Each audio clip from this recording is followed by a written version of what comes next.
नमस्कार, MJ TV में आपका स्वागत है। मैं हूं पूनम शुक्ला। आइए चलते हैं खबरों की ओर।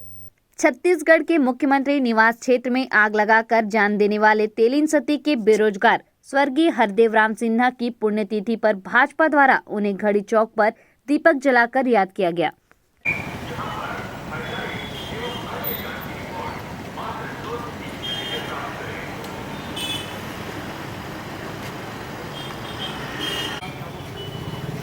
पीछे फंसने क्या है, फंस जाएगा।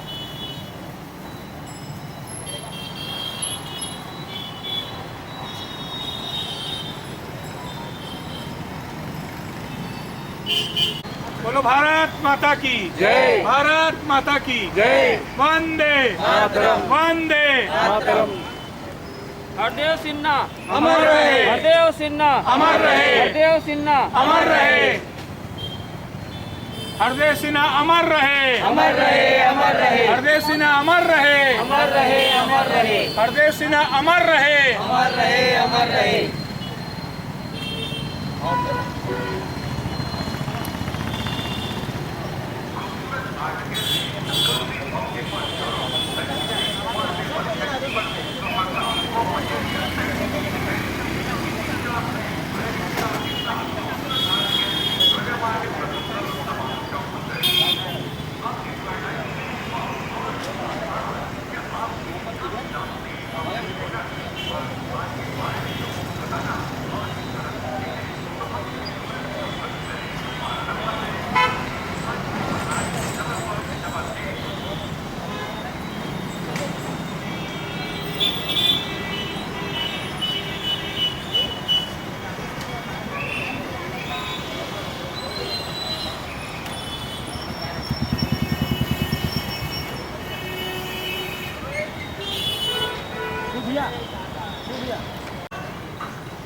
स्वर्गीय हरदेव सिन्हा की पुण्यतिथि पर श्रद्धांजलि देने पहुंची क्षेत्रीय विधायक श्रीमती रंजना साहू ने कहा कि 1 साल बीतने के बावजूद बेरोजगार परिवार के परिजनों को न तो मुआवजा राहत राशि दी गई, न ही किसी प्रकार का रोजगार।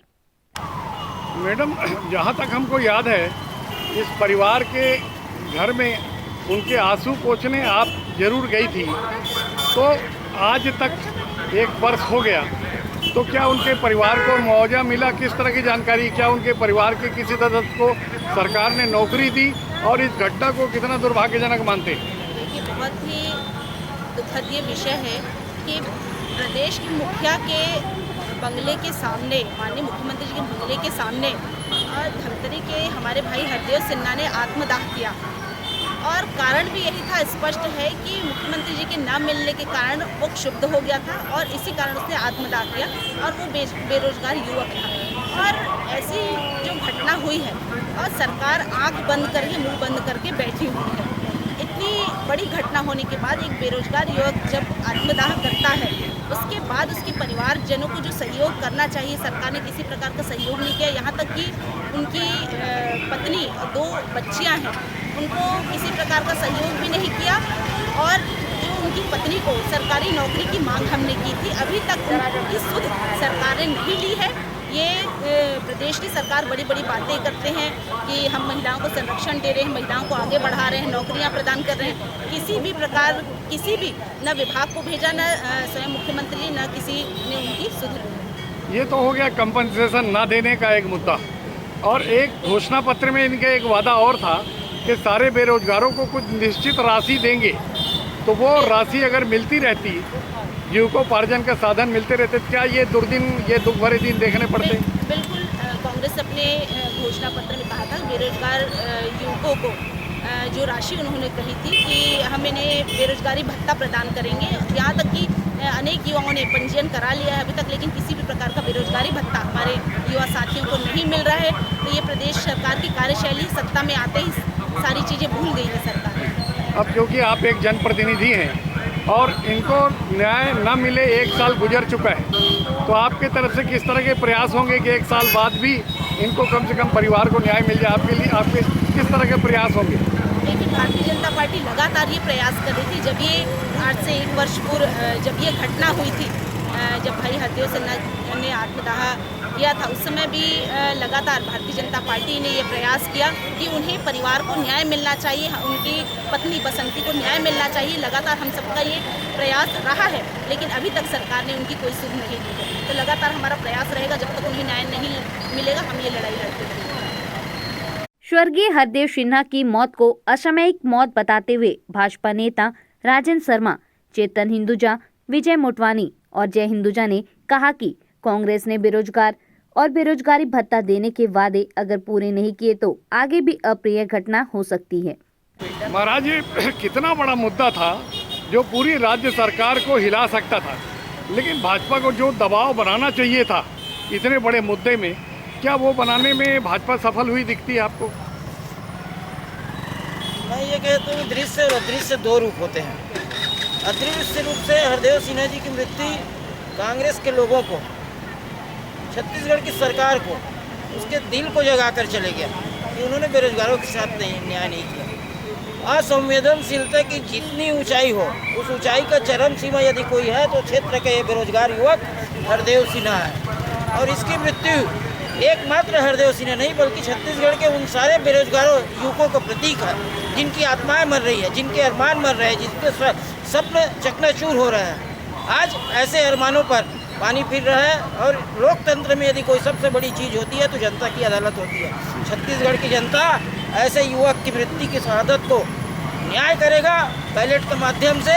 आप देख लेना 2023 में भूपेश बघेल की सरकार ऐसे लोगों के परिवार की आह के कारण नहीं रह पाएगी।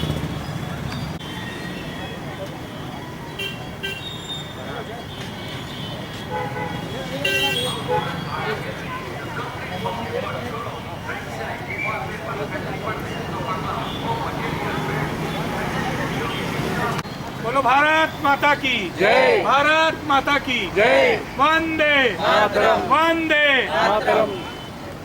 हरदेव सिन्हा अमर रहे। हरदेव सिन्हा अमर रहे। हरदेव सिन्हा अमर रहे। हरदेव सिन्हा जी ने बेरोजगारी से परेशान होकर मुख्यमंत्री निवास के आसपास आत्महत्या कर ली, और 1 साल गुजरने के बाद आज जब भाजपा उनको याद कर रही है तो इनकी कार्यप्रणाली को कैसा आंकेंगे आप भूपेश बघेल जी की? ये सरकार जो है झूठ की नींव पर टिकी हुई है, और ये सरकार इतने जो वायदे की है उससे कुछ वायदे पूरे नहीं हो रही है, कर पा रही है सरकार। और ये जो बेरोजगारी भत्ता जो आज ये लोग दिए थे, की घोषणा किए थे ये लोग बेरोजगारी भत्ता की, आज भूपेश बघेल जी को, हरदेव सिन्हा को याद करके आज बेरोजगारी भत्ते की घोषणा करनी चाहिए कि कल से बेरोजगारी भत्ता दिया जाएगा। तो उनको वही हरदेव सिन्हा को सच्ची श्रद्धांजलि होगी। लेकिन न मुआवजा मिला, न उसके परिवार को कोई नौकरी मिली, और इतनी बड़ी घटना क्या आया राम गया राम हो क्या? इस सरकार से कोई सी बात की अपेक्षा करना ये कोरी बेईमानी है, और अपने आप को ज़बरदस्ती का एक ठोक आसरे में रखना अपने खुद के साथ बेईमानी होगी। और हरदेव सिन्हा का जो परिवार है, हम लोग पिछले दिन उनके परिवार से भी भेंट करके आए थे, मिल के आए थे, और उस शोक संतप्त परिवार में आज जो सबसे बड़ी कमी जो खल रही है, एक कमाऊ पूत की खल रही है। ऐसे समय में शासन को, प्रशासन को, सरकार के मुखिया को और इस प्रदेश के मुखिया को सरकार के प्रति हम ध्यान आकृष्ट कराना चाहते हैं कि आप 2500 रुपये भत्ता की जो बात किए थे, आज बेरोजगार युवा आपकी तरफ टकटकी लगाए देख रहे हैं कि कब वो दिन आएगा जो आपने झूठा वायदा करके जो छला है यहाँ के युवाओं को, किसानों को, हर वर्ग को छला है। और इसके लिए सोनिया माई के पास वो कब जाते हैं ये देखना पड़ेगा, क्योंकि इटालियन रिमोट से मनमोहन सिंह जी चलते थे, और भूपेश बघेल जो छत्तीसगढ़ का है वो भी इटालियन रिमोट से चला रहे हैं सोनिया माई के पास जी का बटन है। अब जैसे बेरोजगारी भत्ता उन्होंने जो वादा किया था वो नहीं अगर दे रहे हैं, तो इस तरह की अप्रिय घटनाओं की क्या पुनरावृत्ति और हो सकती है? बिल्कुल हो सकती है। जो सब्ज बात दिखाकर ये लोग सरकार में आए, लोग लुभावन वादे करके गंगा जल की कसम खा के, तो कोई भी व्यक्ति हो अपनी आस्था पे तो विश्वास रखेगा ही। गंगा जल जैसे पवित्र जल की कसम खा के लोग आए सरकार में। ये तो भाजपा के स्टैंड है। इनके जो प्रदेश अध्यक्ष मोहन मरकाम, वो स्पष्ट रूप से उनका बयान आया था कि हमने कसम नहीं खाई। तो क्या माना जाए, ये सफ़ेद झूठ है कि काला झूठ है? झूठ और कांग्रेस का चोली दामन का साथ है ना। मोहन मरकाम जी क्या है, जो बघेल जी के वरद हस्त प्राप्त लोग लिख के देते हैं उसको मोहन मरकाम जी पढ़ते हैं। कभी आप उनको बयान लेके देख लो किसी भी मुद्दे में, औचक बोल के दिखा दे, मैं मान जाऊँगा। तो ये जो वादों से मुकर रहे हैं, घोषणा पत्र के ये वादों को पूरा नहीं कर रहे हैं, तो इसकी अंतिम परिणति क्या दिखती है आपको? वादों से मुकर रहे हैं, जनता तय कर चुकी है कि कांग्रेस का बोरिया बिस्तर लपेटना है और 2.5 साल बचे हैं, इसको काटना है छत्तीसगढ़ की जनता को।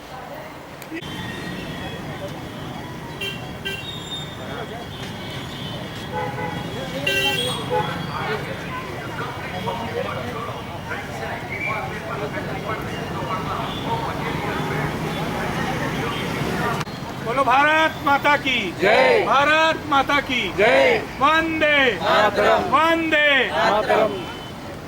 हरदेव सिन्हा अमर रहे, हरदेव सिन्हा अमर रहे, हरदेव सिन्हा अमर रहे। विजय भैया, ये कितनी बड़ी घटना मानते हैं कि छत्तीसगढ़ के एक बेरोजगार नौजवान ने मुख्यमंत्री के निवास के सामने आत्महत्या कर ली, लेकिन 1 साल बाद भी उनके परिवार को न्याय नहीं मिला? देखिए, बड़ा ही दुखद घटना प्राप्त होता है। आज ही के दिन 1 साल पूर्व जो हमारे युवा साथी हरदेव सिन्हा, ग्राम तेलिसत्ती के,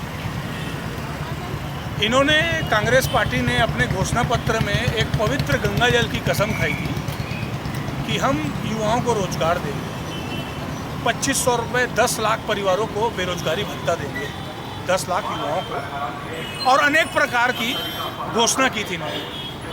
और उसी को लेकर हमारे हरदेव सिन्हा जी ने, जो परेशान होके, जिनको रोजगार नहीं मिला, जिनको बेरोजगारी भत्ता नहीं मिला, उन्होंने मुख्यमंत्री निवास के सामने जाके अग्नि स्नान किया। और बड़े ही दुख के साथ कहना पड़ रहा है कि आज ही के दिन उनकी मृत्यु हो जाती है।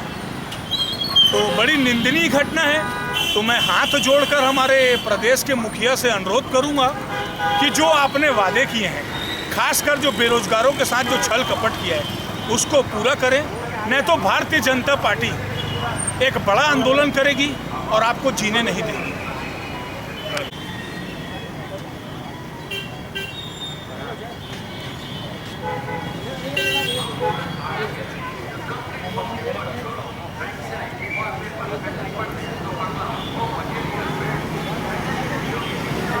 बोलो भारत माता की जय। भारत माता की जय। वंदे मातरम। वंदे मातरम। हरदेव सिन्हा अमर रहे, हरदेव सिन्हा अमर रहे, हरदेव सिन्हा अमर रहे। बेरोजगार युवक की जो मुख्यमंत्री निवास में आत्महत्या करके प्राण दिए थे, 1 साल बाद भी उनको न्याय नहीं मिला। तो क्या माना जाए, भाजपा कहीं न कहीं से न्याय दिलाने में बेरोजगारों को, युवाओं में कहीं न कहीं कमज़ोर लग रही है? भाजपा बेरोजगारी हो, चाहे भूपेश सरकार की जितनी भी वादा खिलाफी हो, उन सब के खिलाफ प्रतिबद्ध है जनता के हक की लड़ाई लड़ने के लिए। और आज 1 वर्ष हो चुका है स्वर्गीय हरदेव सिन्हा हमारे धमतरी तेलिसत्ती के निवासी हैं, जो बेरोजगारी से त्रस्त होकर मुख्यमंत्री निवास के सामने आत्मदाह करने का प्रयास किया था और हॉस्पिटल में उपचार के दौरान उनकी मृत्यु हुई। और आज से ही कुछ दिन, 2-3 दिन पूर्व में शहर के अनेक स्थलों में मुझे पोस्टर और बैनरों में भूपेश बघेल का एक तस्वीर दिखाई दिया, जिसमें उन्होंने प्रचार किया है कि छत्तीसगढ़ में बेरोजगारी 22% से घटकर 3% हो गई है। क्या भूपेश बघेल, मैं आप मीडिया के माध्यम से पूछना चाहता हूँ, मजाक उड़ा रहे हैं, बेरोजगारों का मजाक उड़ा रहे हैं? क्या स्वर्गीय हरदेव सिन्हा की ज़िंदगी का कोई मोल नहीं है? क्या स्वर्गीय हरदेव सिन्हा का वो मजाक उड़ा रहे हैं? मैं आज मीडिया के माध्यम से आपसे पूछना चाह रहा हूँ, पूरा छत्तीसगढ़ त्रस्त है, छत्तीसगढ़ का युवा त्रस्त है, छत्तीसगढ़ का किसान त्रस्त है, छत्तीसगढ़ का हर एक नागरिक त्रस्त है। और आने वाले 2023 के चुनाव में ऐसे हरदेव सिन्हा की आवाज़ को कोई रोक नहीं सकता। उनकी आह जो है वो निकल के आएगी और भूपेश बघेल सहित कांग्रेस को धराशायी करेगी। खबरें लगातार जारी रहेंगी, आप देखते रहिए MJ TV।